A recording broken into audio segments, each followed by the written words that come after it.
I was first exposed to a phone without a cord at the age of 8. My parents called it a BlackBerry. I always thought a BlackBerry was just a fruit that you pick from the limbs of sticker bushes. But they said it was a phone too.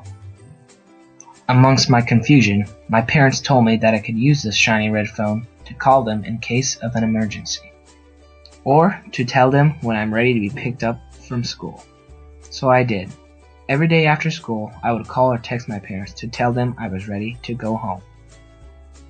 When I would pull my phone out of my pocket to do so, all my classmates would stare in amazement at the piece of technology I was holding in my hand. I thought everyone had one, but I soon discovered that I was among the few students with a device. A few years later, at the age of 11, I noticed more kids had phones, and one in particular, the iPhone.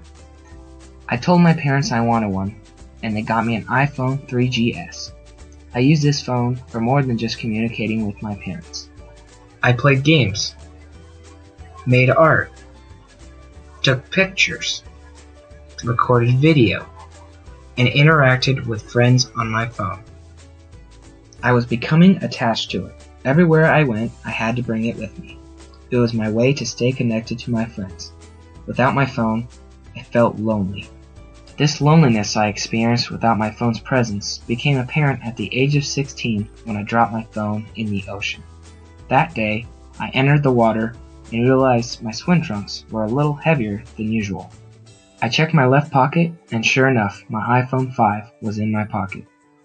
I ran to shore and quickly began drying off my phone. When I got back to the hotel, I submerged my phone in a tub of rice in hopes of sucking the water out of the phone. I became anxious without my phone and wondered if anyone was trying to get a hold of me. I told my parents I had to use their phones to check my social media accounts because I was worried I might miss something important. The next morning, I woke up and ran to the bowl of rice to attempt to turn on my phone. I pressed the power button and the screen turned green, flashed several times, and went to black. My phone was gone. 3 grueling days later, I got a Samsung Galaxy S6 Edge. I was back online. I reconnected with my friends and told them all about my crazy drowned phone story. I quickly realized that my phone was my life. Without my phone, I felt a void that I couldn't fill with anything else.